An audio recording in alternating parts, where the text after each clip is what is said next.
Hi there. Welcome back to another week of Tuesday's Tips. I'm Greg Kaiser, and in this weekly feature, I'll go through some little things with Lightroom that you may or may not be aware of. It's nothing real in-depth. In fact, it's usually between 5 and 15 minutes, and hopefully it's going to give you some information about Lightroom that can help with your own editing.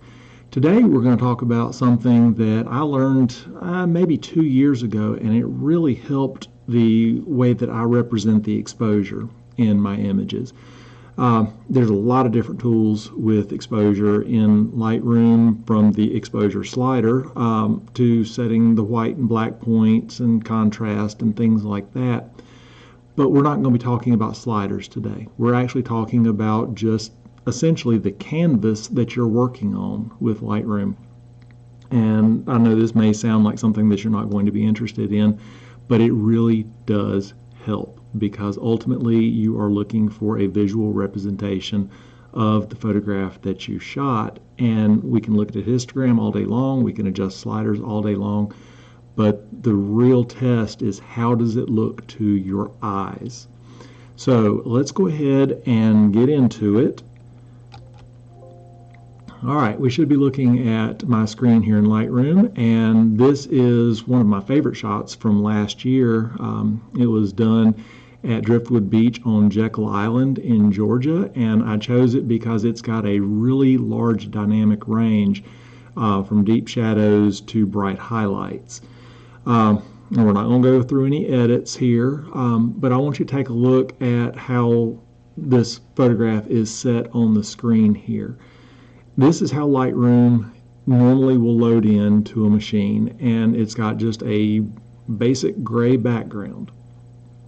And to me, this is kind of counterproductive, because what it does is it sets your eyes up for creating an image with lower dynamic range, with a less contrasty appearance.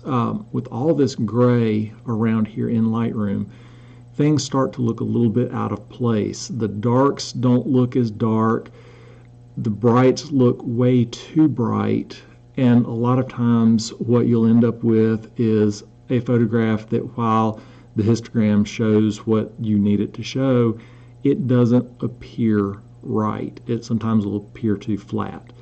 So what I have learned, and I really don't remember where I came up with this or where I found this tip, but it's something that really has helped me, so I wanted to share it with you guys today. In the Develop module, up here at the top, this is the only way that this is going to work. It won't change over in Library, I don't think, but Develop is where you want it, because that's where you're doing your edits. Go over and right-click in this canvas area, which is the area that surrounds your picture. Right click and you'll see background color come up. Medium gray is what Lightroom defaults to. For obvious reasons, everything seems to center around mid-gray in photography. But what we want to do is we want to edit our picture on a white background. And if you've been watching these videos, you'll notice that my background is white. That's just a default for me. But what this does is it gives you an idea of where the brights reside and what is too bright for comfort to view. Because remember, we're looking at the presentation of the image. So we can see the brightest parts here and kind of bright areas here that are not overcooked and overdone based on the white here. Now this is how I'll do my entire edit. And then when I am done, just to check the contrast, I will come over and again right click on this and come down and I will select black. Now we can visually see where the dark tones are, and we can see if they are too dark or sometimes not dark enough. And a lot of times when I'm editing on that white background, my darks are not dark enough. So this is where I'll come in and I'll fine-tune the shadows and the blacks.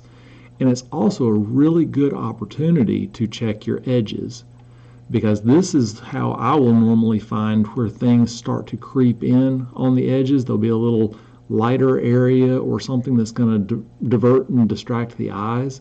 So I will look through everything along the edges with this black background. And then when I'm done setting the blacks, I will go back to the white background and just make sure that everything looks the way I want it to look. Now this obviously is a color image. The same applies with a black and white image. Again, this was shot on the same morning. This was well before sunrise. Long exposure. There wasn't a lot of color information yet, so I did this one as a black and white. And I really like how this turned out, and it was actually just a test image. So I could check focus and things like that. But again, with the white, we're able to see in the lighter areas of this frame, are they too bright? Are they right?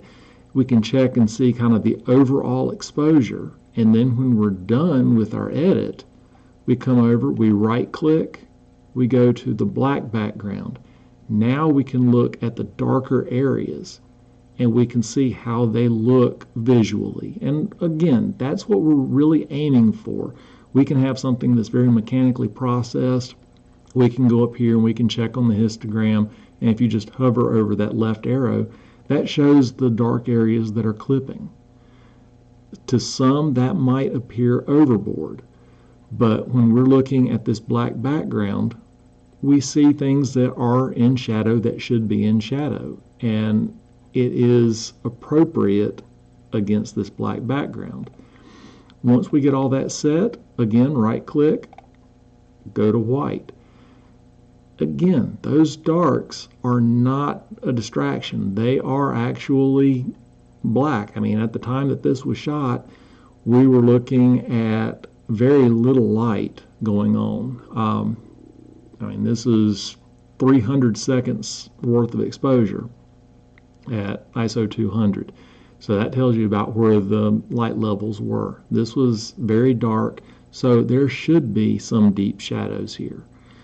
So by toggling back and forth between the white and the black background, I'm able to get a really good indication for myself how this is going to appear. And if we go to the original medium gray, to me, this starts looking a little bit flat, and I might add more contrast. Or in some situations, it looks like it's got too much contrast, and I'll flatten the image. And it's a visual trick because we're looking at this against 18% gray background. And while there's nothing wrong with that, I think a lot of times you're cheating yourself out of a little bit of extra contrast in an image and just checking those brights, checking those darks visually against a reference. So now we've got an image that's a little bit darker, a little bit moodier because it's on this white background, but yet the brights are where I want them.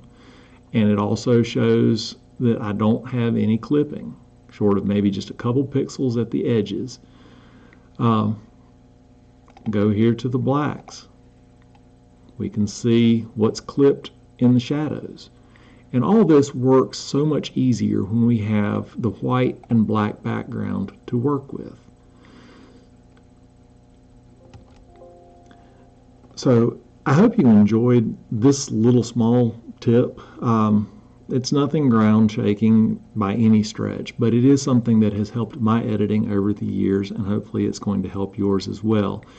If you have any suggestions for these Tuesdays tips, drop them in the comments, shoot me an email, let me know. I'd love to talk about things that you guys are wanting to hear about. Also keep in mind that I do offer mentorships, and I can do these virtually online. That's ideal for things like image editing. We can also do them in person, one-on-one, on location. I'll leave links to all these things in the description. And I hope to see you back here next week for our next Tuesday's Tips. Thank you very much.